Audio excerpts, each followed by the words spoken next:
Salve, salve nação alvinegra, começando mais um vídeo aqui no canal John do Timão. Então se você tá chegando agora, já se inscreve aqui embaixo, deixa o seu like para fortalecer. Estamos com a meta aí de batermos 105 mil inscritos, conto com a colaboração de todos. Um ótimo sábado a todos os corintianos e corintianas, né? Véspera do jogo aí contra o Fluminense, uma semana bem turbulenta pro Corinthians, né? Uma sequência de semanas turbulentas aí dentro do Corinthians, mas seguimos com as atualizações, muitas novidades aí sobre o nosso Coringão. Peço que me sigam também nas redes sociais, Instagram, TikTok, Kawaii, Twitter, todos os links aqui embaixo na descrição. Vamos pra cima e editor, pode rodar a vinheta. Salve o Corinthians!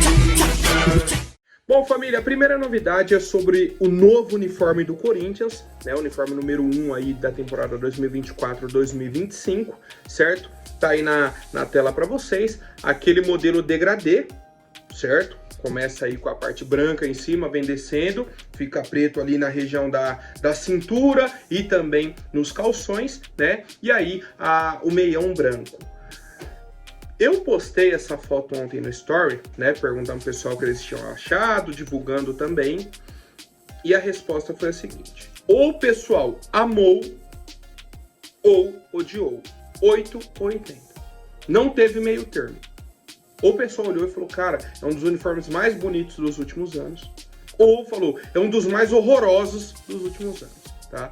A única mudança que eu faria seria colocar o meião preto também, tá? Para manter ali a sequência do degradê, tá? Mas eu gostei, tá? Gostei desse uniforme, acho que ficou bacana, tá? A data de estreia dele é no dia 4 de maio, tá? Vou até confirmar aqui. Isso, no jogo contra o Fortaleza pelo Campeonato Brasileiro, tá? Já tem data de estreia e tudo mais. Antes disso, temos alguns compromissos. Um deles é o jogo de amanhã contra o Fluminense, né, pelo Campeonato Brasileiro, quarta rodada do Brasileirão. Corinthians segue a preparação para a partida de amanhã, né? Temos algumas novidades aí do time titular que treinou para amanhã. O técnico Antônio Oliveira realizou primeiro um treino tático com foco em posicionamento e movimentação, tá? E é isso. Hoje cedo tivemos o último treino, né, de preparação para o jogo de amanhã. Ainda não tivemos as atualizações pelos canais oficiais do Corinthians, tá? Mas o técnico Antônio Oliveira vive a expectativa do retorno do Igor Coronado e do Gustavo Henrique. Enquanto isso, né, enquanto ele não tem o Coronado nem o Gustavo Henrique, a equipe titular dele que treinou foi a seguinte: Carlos Miguel. Tá? O Carlos Miguel treinou como titular do Corinthians, devido aí toda a situação com o Cássio e tudo mais, então o Cássio deve ser preservado na partida de amanhã. Linha de defesa com Fagner, Félix Torres, Kaká e Matheus Bidu. Então duas novidades, o Kaká ganhando a vaga do Raul Gustavo, né? Ali na dúvida ainda se o Gustavo Henrique volta ou não. E o Matheus Bidu na esquerda. Foi o time que treinou como titular. Meio campo com Ranieri, Breno Bidon e Garro, né? Então Fausto Vera perdendo a vaga também. No ataque, Pedro Henrique, Wesley e Yuri Alberto. Né? Um ataque diferente também, porque a gente não entrou com essa formação contra o Argentino Júnior, nem contra o Bragantino, né? Um ataque novo também, tá? Então ontem, principalmente, foi um treino de muitos testes e eu quero saber a opinião de vocês. O que acharam, né, dessa provável escalação aí do Corinthians para a partida de amanhã? Como eu disse, os principais pontos são o possível retorno do Gustavo Henrique e também do Igor Coronado, né, que são dúvidas aí para a partida de amanhã. Bom, família, um outro evento que tivemos no treino de ontem, evento assim, né, uma outra situação que aconteceu aí no treino de ontem, foi mais uma vez, né, uma reunião com as organizadas do Corinthians. Dessa vez tivemos aí membros das principais organizadas do clube, né, então Gaviões, Camisa 12, Pavilhão, Coringão Chopp, Fiel Macabra, certo? Então tivemos aí as principais presentes aí no CT, conversaram com o elenco, conversaram com o Antônio Oliveira e também, mais uma vez, né, com o presidente Augusto Melo. Então houve a conversa com o presidente, com o técnico e com os jogadores, certo? Tivemos aí a entrevista do presidente da Gaviões da Fiel após esse encontro, né? Ele falou sobre os tópicos que foram debatidos, que a torcida segue apoiando, só que existe também um tom de cobrança, né? Por aquilo que vem sendo apresentado pelo time dentro de campo e tudo mais, tá? Então quem quiser aí, né, entender melhor esse encontro, tem nas redes sociais aí da Gaviões da Fiel. E as informações que saíram posteriormente foram as seguintes. A primeira delas, na informação do Marco Belo, de que o Augusto Melo disse para as torcidas organizadas que pretende renovar o contrato do goleiro Cássio no fim do ano. Certo? Esse é o desejo aí do Augusto Melo. Então, no fim do ano, como ele já disse até no programa do Neto, né, e tudo mais, que ele quer renovar com o Cássio. Beleza. Até aí faz ainda sentido para mim, dentro daquilo que a gente já vem falando há muito tempo. Diminuir o salário dele, o Cássio não pode ser o titular absoluto. Aí você pode renovar, o Cássio pode ser um jogador importante dentro do elenco. É um cara que tem muita história aqui. Ponto. A outra informação, né, a primeira aí foi do Marco Belo, essa agora do Samir Carvalho, de que o Augusto Melo prometeu para as organizadas que não vai renovar o contrato do Fagner para 2025. O Cássio e o Fagner têm contrato com o Corinthians até o fim do ano. Então o Augusto disse que pretende renovar com o Cássio e, segundo o Samir Carvalho, prometeu que não vai renovar com o Fagner. Então seria a última temporada do Fagner com a camisa do Corinthians. E aí se o Fagner vai se aposentar ou se o Fagner vai buscar outro clube, é uma questão do Fagner. E vou dizer para vocês, sou a favor dessa não renovação do Fagner. Certo? Sou a favor de encerrar o ciclo com o Fagner. Só que tem uma outra grande questão nisso tudo. O Corinthians precisa contratar. Hoje, o Mateuzinho, na minha avaliação, não é um cara que é unânime na lateral direita do Corinthians.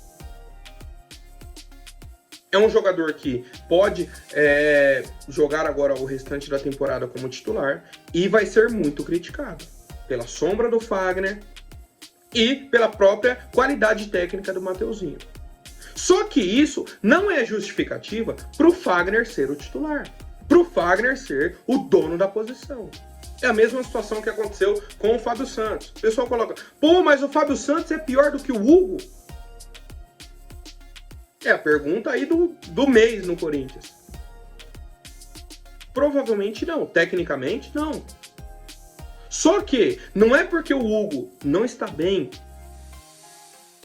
não está performando bem, que o Fábio Santos era a solução. Não, tem que trocar os nomes, tem que buscar um cara que seja dono da posição. Era para ser o Palácios, né, que inclusive ainda vive uma indefinição para amanhã, tá? Até esqueci de falar antes ali, ainda vive uma indefinição. E na lateral direita a gente ainda procura um dono, né, para essa posição.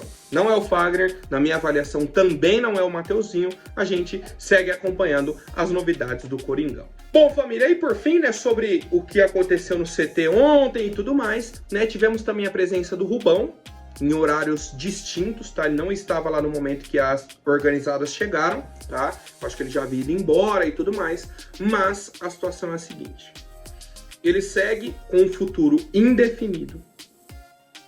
E o pessoal da Gazeta Esportiva trouxe que ele tem uma reunião marcada com o Augusto Melo, né? E esse encontro, o intuito é que a dupla volte a se entender e que o Rubão continue no clube. Cara, aí eu não entendo mais nada. No fim de semana, o Augusto vem, vai mudar tudo, teremos uma mudança e tal, isso e aquilo, tal. Não acontece nada na semana. Chega no outro fim de semana, a informação é, não, eles têm um encontro, né, uma nova reunião, para que se acertem e continuem. Pô, John, mas então você quer que o Rubão saia? Calma. A questão que eu estou trazendo aqui é, se existia ou existe a possibilidade do Rubão continuar no Corinthians, o Augusto Melo não poderia vir a público e falar que vai ter mudanças, aguardem que teremos mudanças essa semana. Então ele tá prometendo uma coisa, a semana tá fechando. Fecha hoje, inclusive, né? Se ele falou no domingo, fecha hoje. O que aconteceu? Nada. Então, o erro do Augusto é prometer. Chegar e falar que vai fazer, quando isso não acontece, é uma quebra de confiança, tá? Que existe dele para com a torcida. Mas quero saber a opinião de vocês, né, sobre essas atualizações aí que tivemos de dentro do CT Joaquim Grava nessa sexta-feira. Um clima ainda tenso, né? A torcida disse que vai apoiar, que está está do lado, né, do clube. Inclusive o Ale, que é o presidente da Gaviões, falou: ó, quem vai tirar o Corinthians dessa situação? Os corintianos, tá? O torcedor tá abraçado com o time, tá tudo, só que ele precisa de uma resposta. E o time precisa dar essa resposta, certo? Bom, família, seguindo com as novidades, né? Ontem aí tivemos uma entrevista do grandiosíssimo Matias Rojas, né? Novo contratado aí da equipe do Inter Miami, certo? Ele falou o seguinte, ó: estive por pouco tempo no Corinthians, vou tentar começar aqui como terminei no Racing. Tive 4 anos espetaculares no Racing, uma saída muito emotiva de lá, ficava fascinado pela instituição. Fico agradecido 100% pela oportunidade e com o Corinthians o mesmo. Não tenho nada a dizer, somente agradecer. Aprendi uma nova cultura, um novo idioma, sou apaixonado por novos idiomas, fiz vários amigos e foi espetacular. Sobre a questão contratual, certo? Ele disse que está tudo ok. E aí, eu não consigo entender. Como que tá tudo ok com o Rojas? Cadê aquele pedido dele de 40 milhões de reais? O que aconteceu? Ele não entrou na justiça? Não acionou a FIFA? O processo está correndo, tá? Então ele é anunciado em outro clube, perguntam obviamente sobre o Corinthians, né? O ex-clube dele, a saída e tudo mais, essa saída conturbada. Ele fala: não, sobre o Corinthians não tenho nada contra, somente agradecer e tudo mais, e tal. Sobre a questão contratual, tudo ok. Como eu sempre digo, aguardamos cenas dos próximos capítulos, né? Alguém aí se pronunciar sobre essa situação do Rojas, que não deveria, né? Já deveria ter sido algo resolvido dentro do clube, mas é algo que ainda influencia a vida do Corinthians, né? Não deveria, mas influencia. Bom, seguindo com as novidades, tivemos aí uma declaração do Corinthians a respeito do acordo com a Gazin, né? O patrocínio em formato de permuta, certo? Que foi fechado aí no seguinte modelo: a Gazin vai ter um camarote na arena, vai estampar a marca na camisa de treino e também nas placas de publicidade do CT Joaquim Grava, certo? Isso, obviamente, foi muito questionado pela torcida, pela imprensa. A gente falou aqui, né? Como que eles vão doar 100 mil em colchões e o camarote na arena vale 400 mil reais. Como? E aí foi explicado que o camarote que eles vão ter na arena é um camarote de canto, que é pouco procurado, e que o clube estava procurando aí um valor de 200 mil reais por esse camarote. Vamos lá, eu vou ser bem direto. Só pelo valor do camarote, se vocês estão pedindo 200 mil, se é o valor dele, e vocês fizeram um acordo por 100 mil reais em colchões, já tá errado. Porque se eles querem um camarote, fala, ó, paga 200 mil, eu vou lá na sua empresa, pago, né, compro 100 mil em colchões e ainda fico com 100 mil reais. Então o Corinthians já estaria no lucro. Além disso, a gente tem a marca deles estampada na camisa de treino e nas placas de publicidade do CT. Ou seja, o que eu tô falando para quem quer patrocinar o Corinthians? Ó, a camisa de treino é de graça para anunciar. Placa de publicidade do CT é de graça. Agora, o que você pode oferecer pra gente negociar?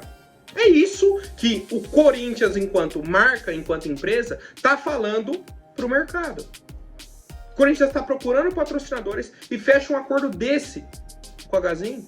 E a justificativa não, mas é um camarote de canto que vale 200 mil reais. E a Gazin vai fornecer 100 mil reais em colchões. Ponto. A conta já não bate aí. E aí o recado a camisa de treino é de graça para anunciar e as placas de publicidade do CT também. Certo, família? Então, seguimos aí acompanhando as novidades do Coringão. A última, né? A última é sobre o senhor Claudinei Alves, né? Diretor da base do Corinthians. A informação do Claudinei, né, numa entrevista aí para o pessoal do Globo Esporte, é a seguinte: de que o Corinthians está avaliando recriar a categoria Sub-23 a partir do ano de 2025, tá? Claudinei disse que vê com bons olhos a parceria com investidores e isso poderia ajudar o clube a revelar novos atletas. Beleza. Quer recriar a categoria Sub-23. Vou até pegar a fala aqui completa do Claudinei. Ó. Para o Corinthians, vale a pena recriar o Sub-23 se não houver custo.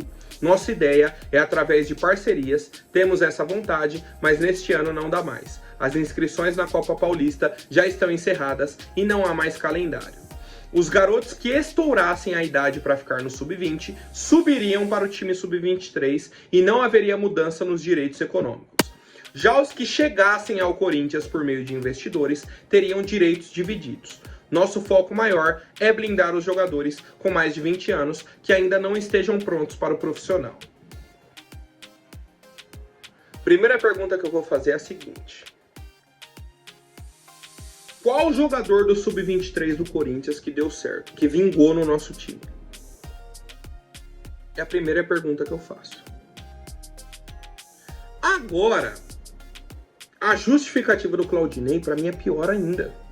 Que ele falou, ó, o jogador que estourou a idade da base e não vai pro profissional, ele vai seguir aqui no Sub-23, certo?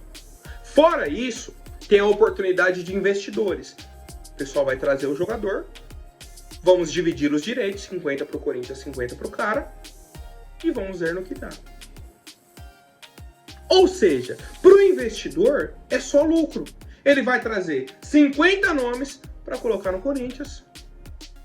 Se um der certo, o Corinthians vende, ele pega metade do valor. Ou seja, ele usa o Corinthians de vitrine e ó, tá bacana. Cara, qual o sentido de criar esse Sub-23? A minha principal pergunta é essa. Qual jogador do Sub-23 que vingou? E mais, se o jogador com 20 anos não está pronto para o profissional, então a gente tem que rever o nosso Sub-13, o nosso Sub-15, o Sub-17, o Sub-20. Em qual processo que a gente está errando na formação desse atleta para que ele tenha que ir para o Sub-23 e não para o profissional. Certo? E aí, o Claudinei fala, se não houver custo, vale a pena recriar. Como que não vai ter custo? Você vai assinar com esse cara e vai pagar ele como? Com parabéns? Com uniforme? Ó, leva o uniforme para casa? Você vai ter custo. Baixo? Não sei. Mas é um custo. Você vai pagar salário. Você vai criar uma comissão. Custo com viagem, com isso, com aquilo. Como que, se não houver custo? Como assim, tá? Então, assim, é um projeto que a gente já teve a experiência dentro do clube, mais de 40 jogadores no Sub-23, aí um era atleta de futevôlei, outro era influencer, outro era filho de diretor, e nenhum era jogador de futebol, né? Ao que parece, porque mais uma vez eu coloco, qual jogador que veio para o time principal? Qual jogador que não, passou pelo Sub-23, amadureceu, veio para cá e agora tá jogando? Cara, é difícil, tá? Bem difícil mesmo. Então assim, espero que o Augusto Melo já chegue no Claudinei e fale, ó, Claudinei, menos, cara, para com essa ideia, não faz sentido, já corte o mal pela raiz, porque senão a gente vai virar piada mais uma vez, tá? Vai virar piada mais uma vez. Porque é tanto, acabou a farra, isso daí pra mim nada mais é do que uma farra. A ideia de recriar o Sub-23 pra mim é uma farra e eu quero a opinião do torcedor. Por hoje é isso, amanhã eu volto com mais novidades sobre o nosso Coringão. Até mais, um forte abraço e vai Corinthians!